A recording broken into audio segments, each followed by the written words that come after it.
Hey, good morning. How you all doing? Oh, my sister, thanks for standing by me. And let's do it. It's another day in the book club. And thanks, my brother, for being here also. It's another week doing this. Chidi, thanks as you come along. I'm yet to see Toba. Toba should come along. He has the slides with me, and I don't see him yet, but I guess it will come along before I end my introduction. I typically would do 5 minutes introduction. And as my sister always wants, she wants to see the slides. So let me make her happy. I'm going to shoot the slides right now as I go into this introduction phase. So let me switch to that. I'm going to shoot. Thank you. Yes, so that's my job. Oh, I have to make you happy. So let me shoot Thank my God. slide here. Thank God for you. Yes, Yay. yes. Thanks. So um, PowerPoint and virtual background. Where does that work? I'm not sure. I'm trying to get that shooted up here. It's going the wrong way. So let me go back to my screen. I'm already on my screen. I'm going to say share my screen and you should see my slide. Do you see it? Do you see my slide? Do Okay, you? it's on now. It's on now. Toba, Yeah, it's coming. welcome. All ready to go Yes. for Toba. So let me do my 5 minutes. All right, Okay. awesome. Welcome to another day here. You know the book we're reading, The Four Purposes of Life, right? By Dan Millman, and that's what we're doing. For those who don't have their copy, you can still get it. And if you don't have it, not a problem. We'll just go. The next book we're going to go on after we finish with these four purposes of life by Dan Millman is the new book by Jamie. Jamie just released a book this month.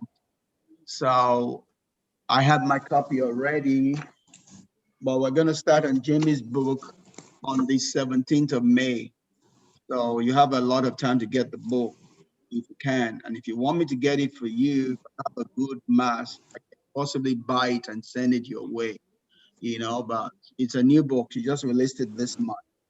And we would like to dive into it starting from May 17th. When we'll be done the week before. We're done with what we're doing right now, May the 10th. Please buy it and send my way.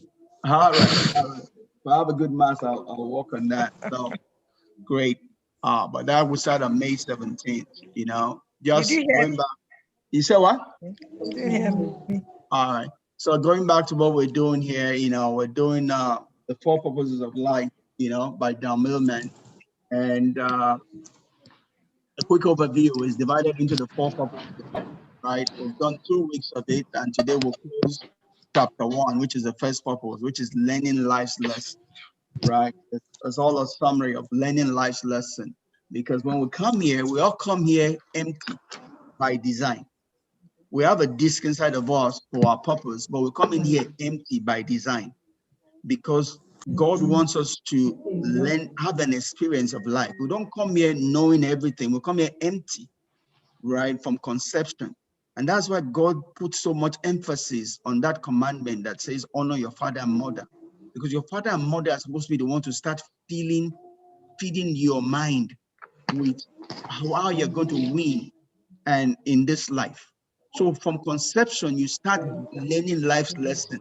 Once you are conceived, even in your mother's womb, you start getting impulses from the external of your mother, right? That's why the ancients, in Greek, they will put pregnant women surrounded by beautiful things because they know that from conception, that baby is receiving everything that will help it achieve its purpose.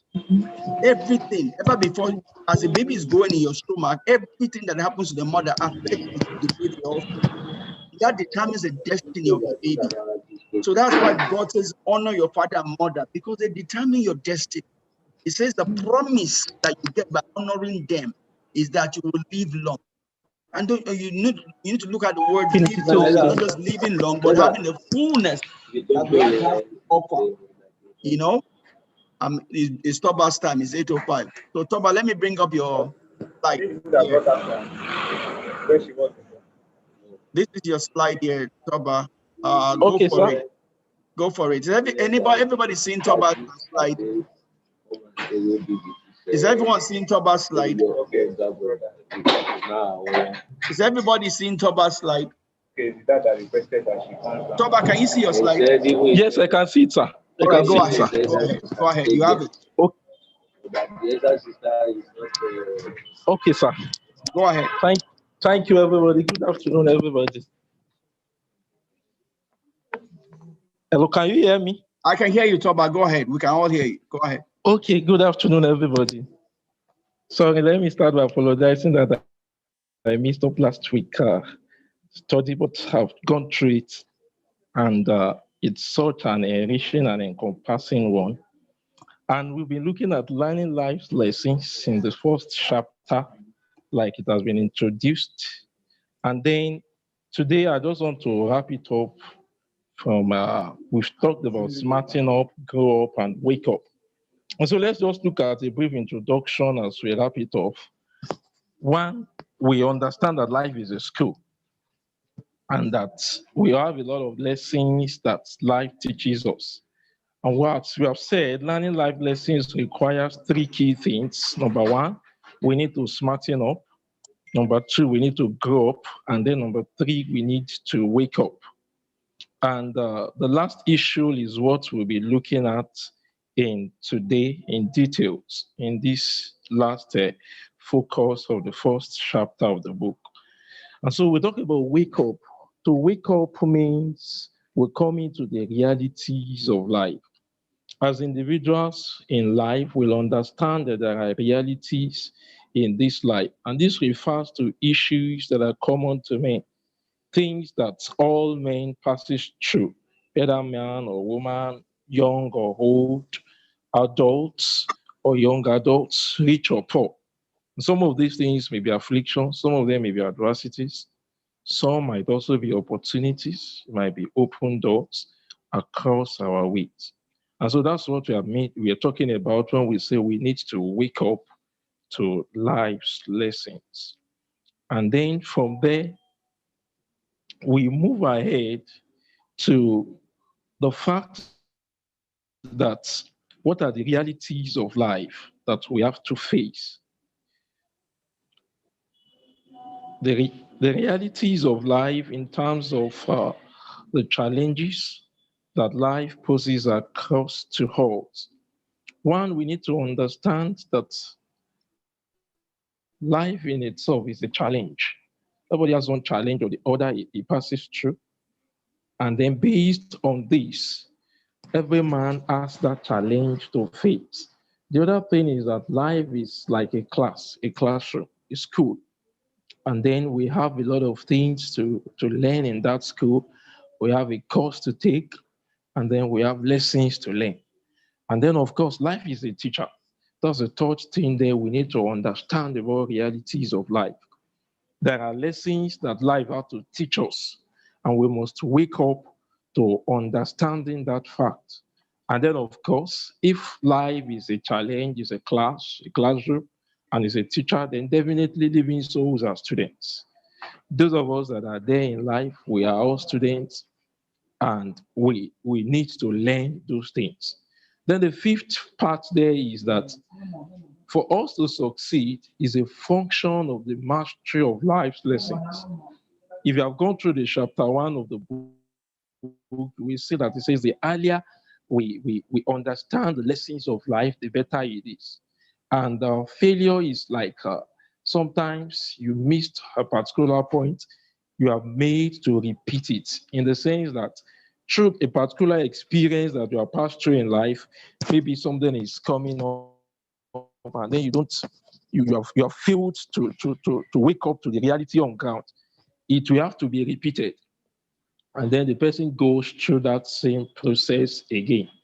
And so life teaches us through experiences, daily experiences.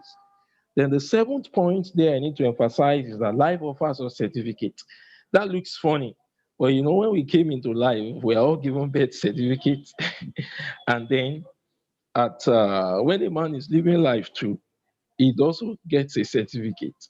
And this might look somehow, it might look somehow, But if we tend it to being religious a little bit, we will realize that even for somebody to enter heaven and make it eventually, it also has a certificate alongside with it. So life offers certificates, which gives us grades on how we have lived our life.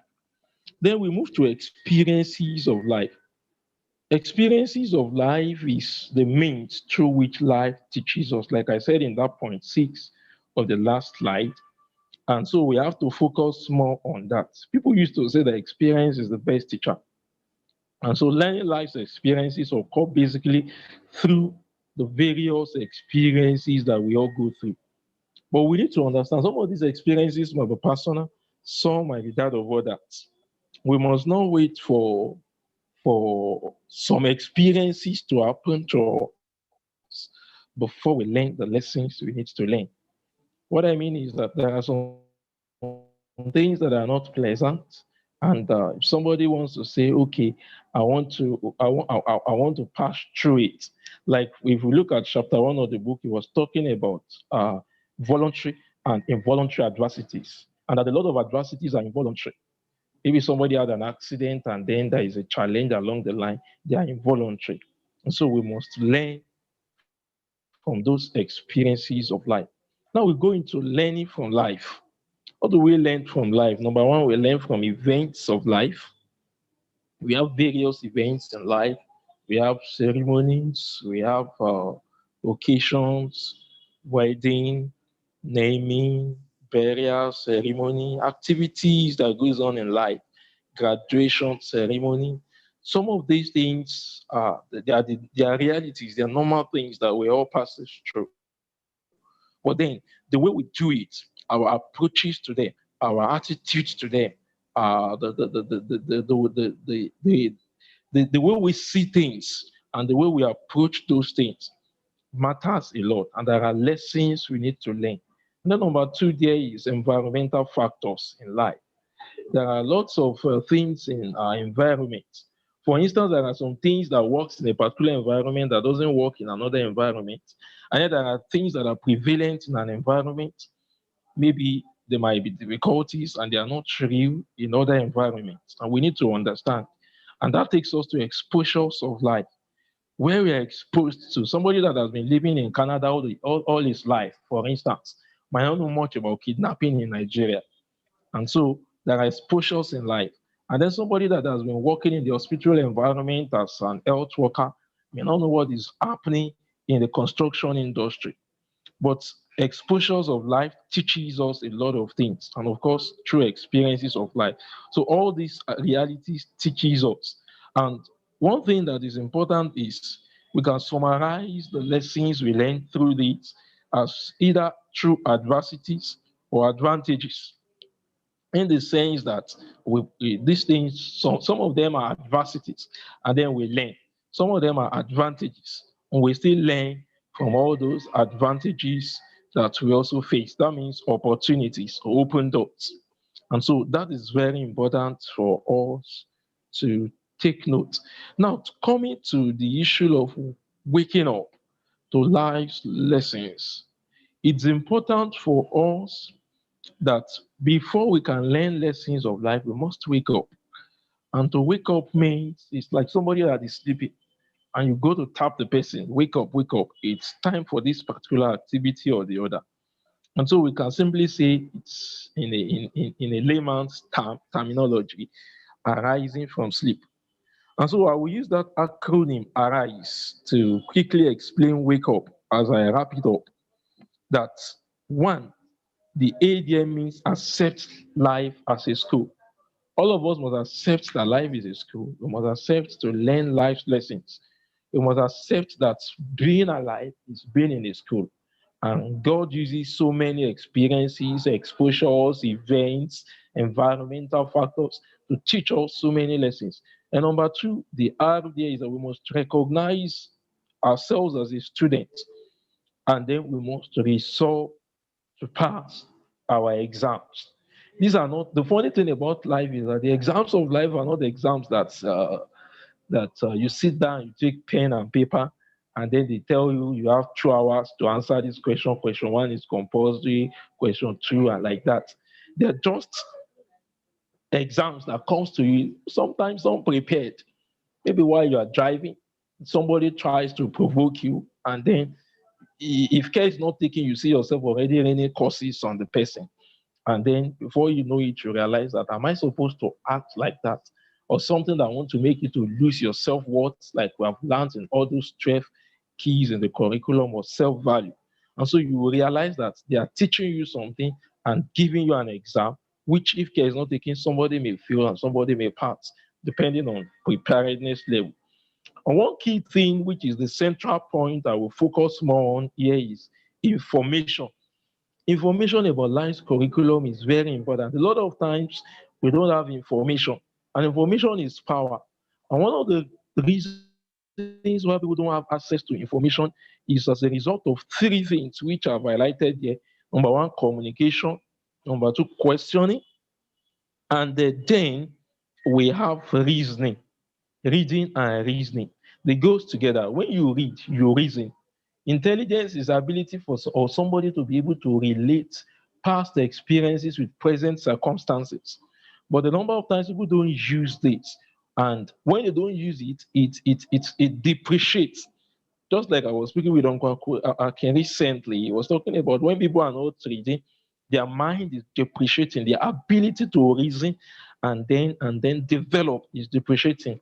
And it's painful that we find ourselves in a generation whereby people have access to a lot of false informations and they don't really get the right set of information. And so we must learn to get the right informations about curriculums of life. John Maxwell was saying that if he meets a new person, maybe in a particular new field who has been making it, he said he will schedule a meeting with the person and then he will spend most of the time asking questions. And I really learned that from him. Maybe you meet somebody who is in construction.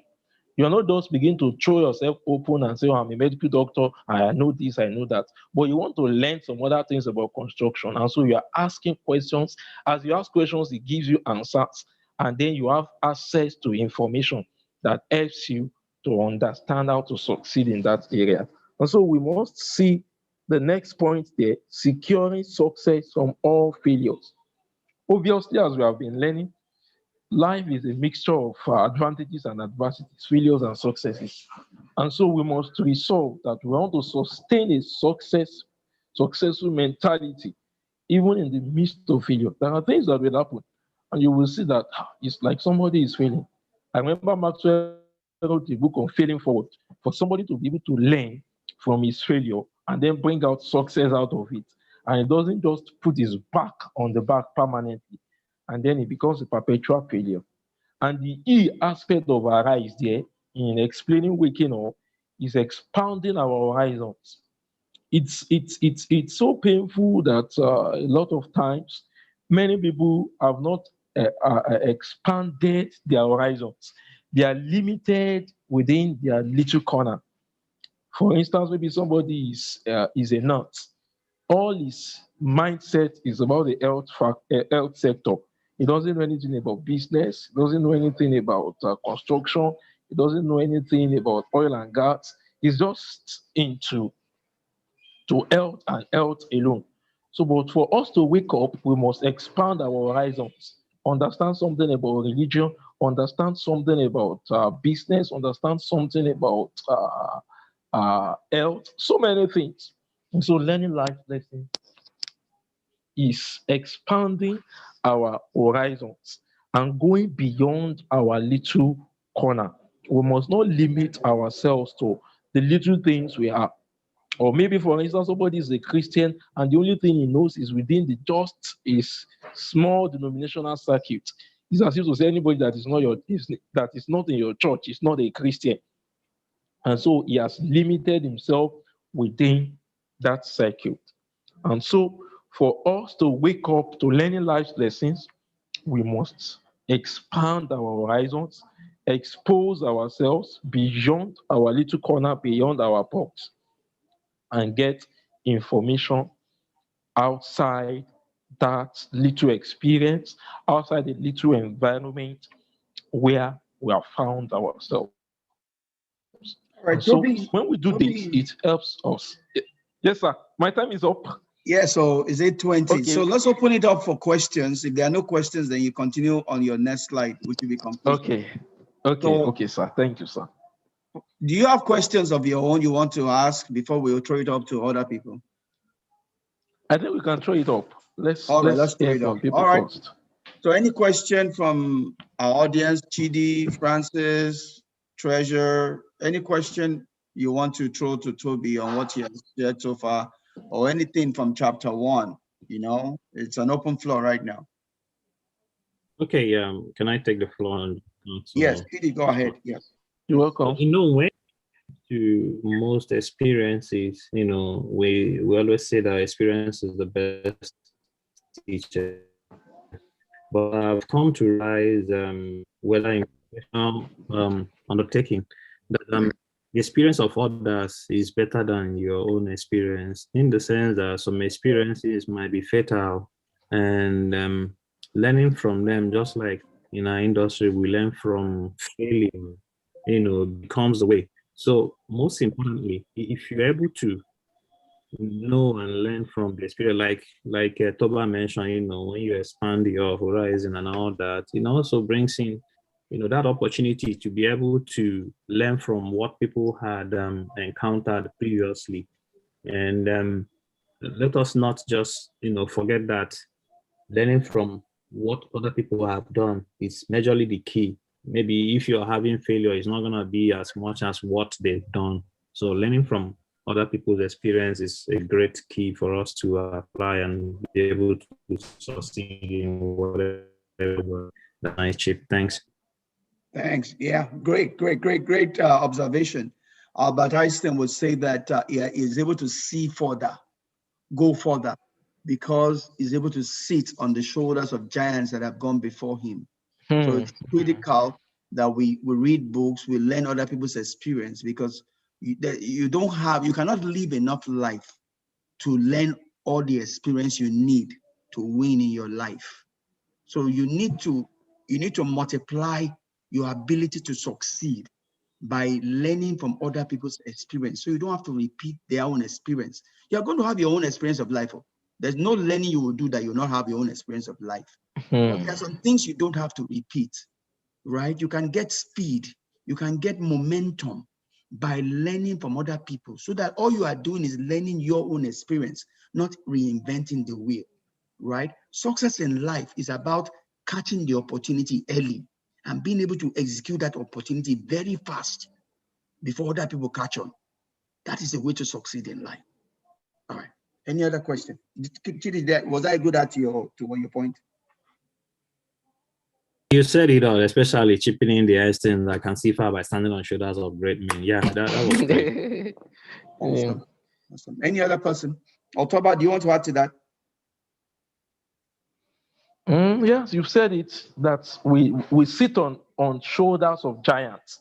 I think that is also one key thing. One thing I can add to it is that as we grow up, we look at people who are ahead of us in some places. It might not be ahead in age, possibly it might just be ahead in that particular field of experience, and then they can contribute. And then sometimes it might be ahead in age, because by reason of age, they've learned a lot of things that they can share with us. Awesome. Any other question? Uncle, I put the message, my question on the chat. I think there's a question. It's on the chat. Oh, there's a question on the chat. There's a question on the chat. Yes. Go ahead, read it to me, please. We're asking. Okay. Sorry, it's my question too. All right, can go you ahead. Hear me? Yeah, I can hear you. Go ahead and say it, please. Yes. Our question, Anna and I, is how do you start this early? How do you get, like, the children we have? How can we help them as early as maybe even before 10 years to be able to get these opportunities? That is my question. That's why I am here. How do I start it on time? And how do I, at this stage, catch up and keep going with great momentum and still have the energy and grace and courage to begin again, even if it's almost like late, which is not late, but for the children, for the young ones, how do we get them to that are start it coming early? up. Yeah. Awesome. How? Awesome. Toba, go ahead. Okay. I thought you will answer it. Let me I will just say one or answer, two but things. you work with a Okay. lot of youth also. You work with youth corpers and all of that. So give us your Okay, experience. sir. Okay, sir. Yeah. Yes, what I can say is I've been teaching people, youth, core members and the like, and different people on planning. I believe so much in planning. Currently, I'm even working out something on planning. And I think as parents too, we need to make a plan for our growing up children, toddlers, even unborn children. You know that you want to have maybe 2 kids and you have one at the moment. The second one you are yet to have, there should be a plan. So we should have a plan to let them understand a lot of things about life.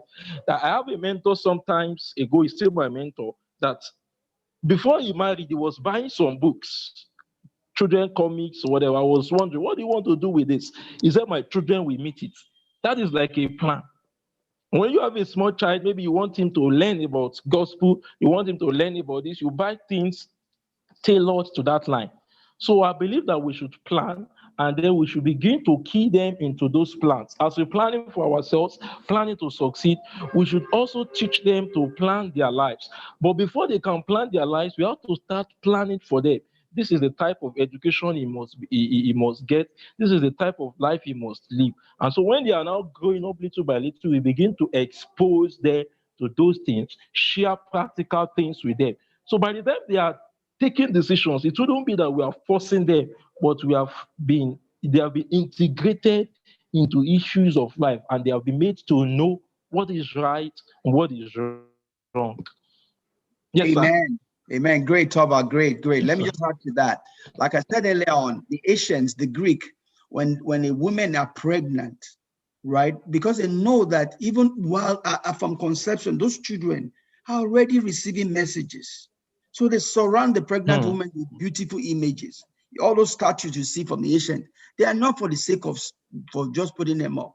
They are the sake of making the woman look at them. Because as the woman is looking at them, it becomes the image to which the woman herself is being pushed towards. And what the woman is receiving as an input, the child is also receiving. They are one.